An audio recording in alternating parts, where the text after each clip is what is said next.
Assalamu alaikum warahmatullahi ta'ala barakatuh, mes frères et sœurs nigériens, bonjour. Cette vidéo est un appel à l'ordre à certains de nos intellectuels qui font honte au pays. Oui, qui font honte au pays en supportant le faux, en supportant l'illégalité, en supportant le mensonge, en supportant la candidature du candidat du Parti Rose.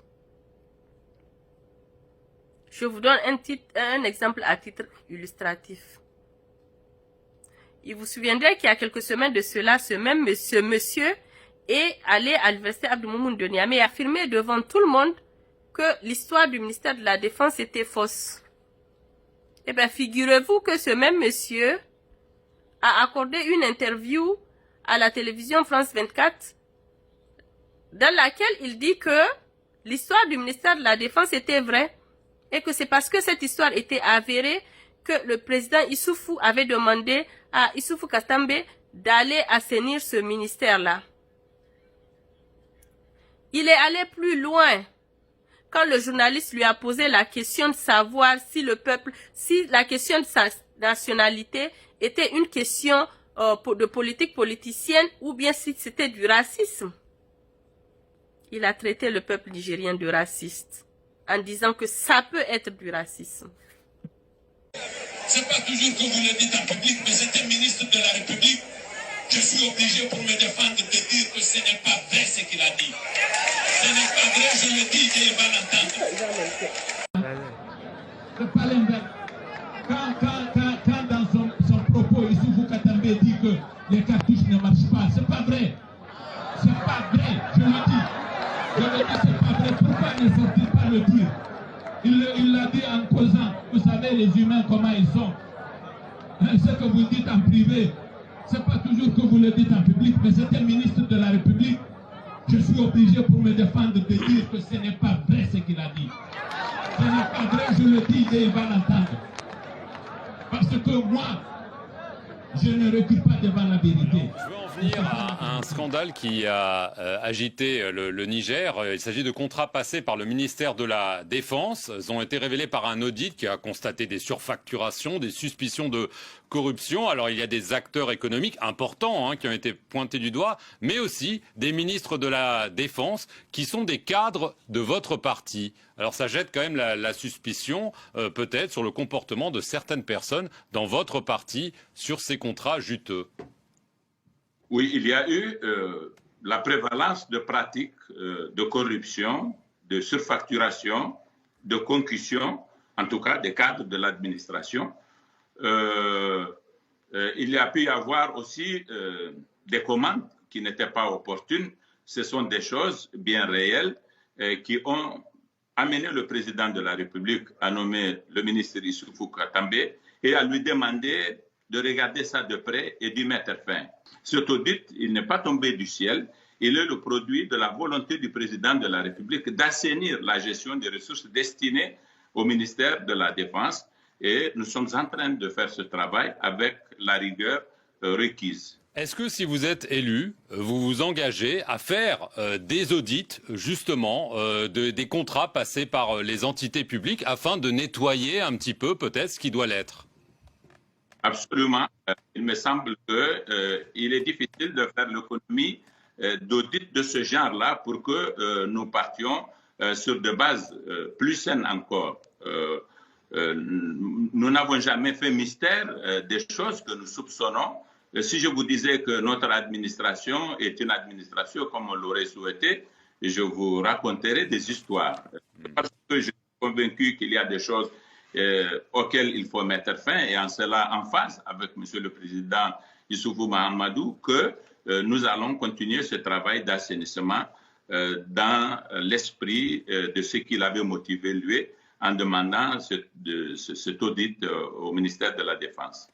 Donc, au lieu de dire la vérité aux journalistes et de lui dire qu'il ne s'agissait pas d'une question de racisme, parce qu'il ne s'agit pas d'une question de communauté, mais d'une question de nationalité d'origine, il a préféré sciemment camoufler cette question pour salir le peuple nigérien en disant qu'il avait déposé sa candidature aux élections législatives en 2004, en 2011, en 2016 et que cette question ne s'était pas posée et que c'est maintenant seulement que cette question se pose parce qu'il veut être président. Cette question ne s'était pas posée à l'époque parce qu'il ne s'agissait pas de Nigérianité d'origine. Parce qu'à l'époque, on considérait qu'il était Nigérien, mais pas Nigérien d'origine.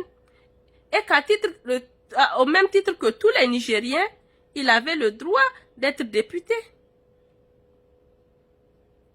Mais je suppose que dans sa tête, quand il était député en ce moment-là, il était député, il représentait une ethnie à l'Assemblée nationale, pas le peuple.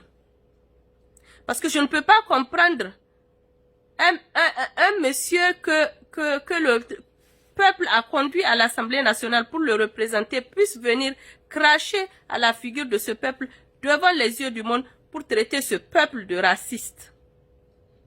Si nous étions racistes, monsieur Bazoum, nous n'allons pas vous choisir parmi des milliers de personnes pour vous porter, pour nous représenter à l'Assemblée nationale. Donc, je pense que c'est injuste de votre part.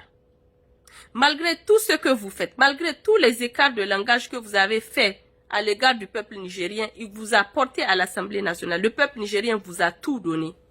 Et c'est donc votre façon de nous remercier comme ça, monsieur Bazoum? C'est votre façon de nous remercier? Je trouve que c'est injuste. Je trouve que le peuple nigérien mérite des excuses de votre part, monsieur Bazoum. La troisième chose choquante qu'il a affirmée, c'est quand on lui a posé des questions par rapport au terrorisme. Il a dit que globalement tout va bien et que l'action de Boko Haram s'arrêtait à des questions de kidnapping épisodique, mais que globalement tout va bien. Alors que nous venons de perdre 27 frères. Nous avons même avant-hier perdu 5 frères. Mais pour lui, tout va bien. Évidemment que tout va bien parce que quand il va en campagne, on voit que lui, il est gardé par des milliers de soldats qui l'entourent. Donc lui, tout va bien. Alors qu'on a des villages au Niger. Les gens sont en train d'être chassés, les gens sont en train d'être tués, les gens sont en train d'être rançonnés. Les gens sont en train d'être imposés. Mais pour lui, tout va bien. Évidemment, tout va bien pour lui. Mais pas pour nous, le peuple nigérien, monsieur Bazoum.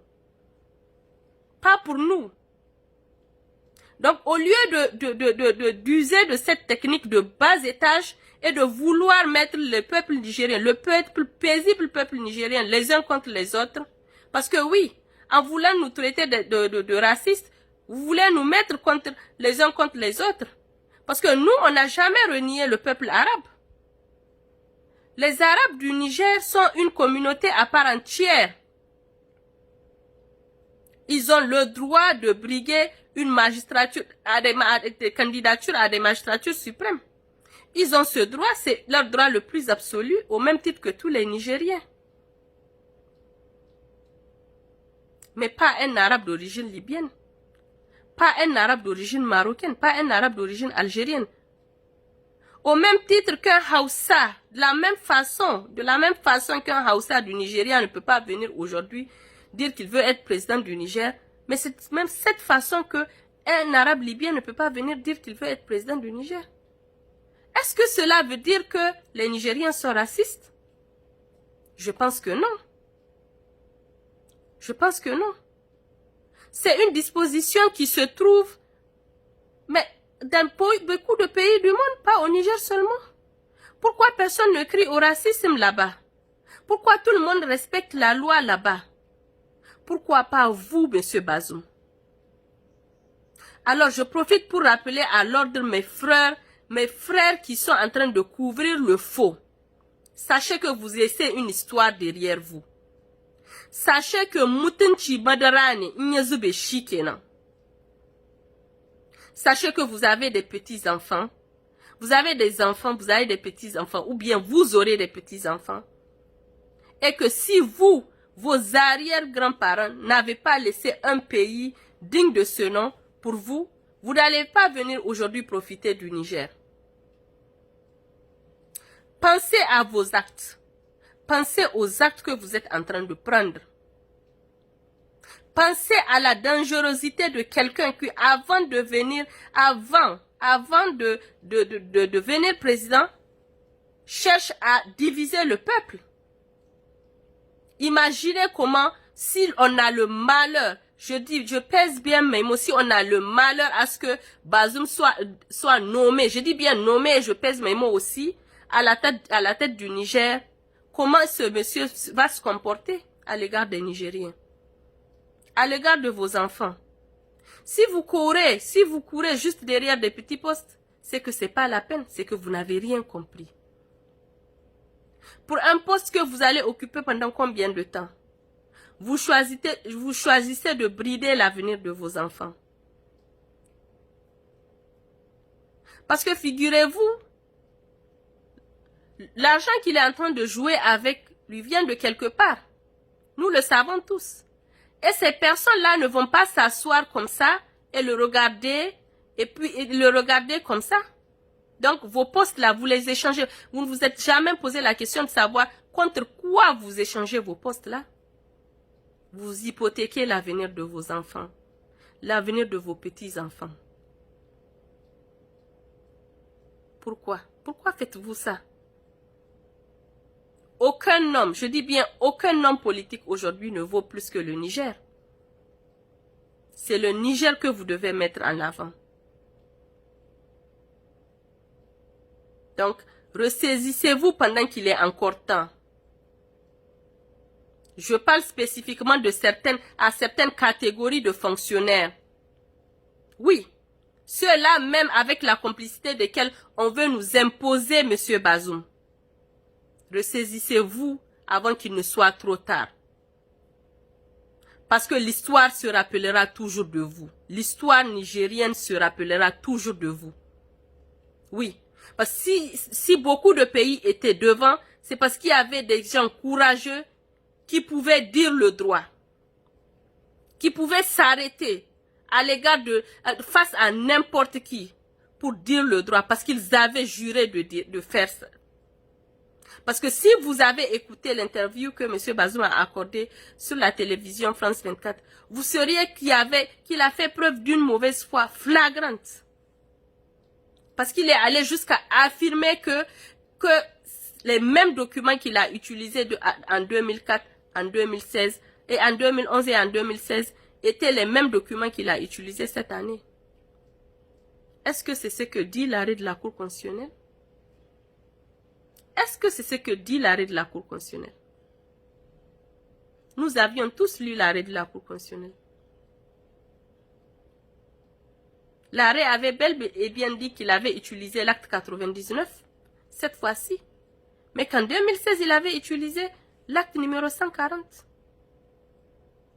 Vous n'avez aucune excuse, parce que vous pouvez chercher les deux informations et comparer. Et vous verrez à quel point le même monsieur, il nous donne des informations différentes. Mais dans quel but? À quel essaim? À quel dessein il fait ça? Pourquoi? Donc, l'information qui passe au Niger n'est pas la même information qui passe dans les chaînes internationales.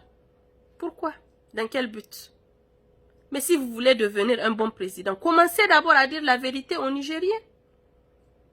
Commencez d'abord à nous dire qui vous êtes, M. Bazoum. Qui êtes-vous, M. Bazoum? Et qu'est-ce que vous voulez à l'égard du peuple nigérien? C'est quoi votre but, M. Bazoum?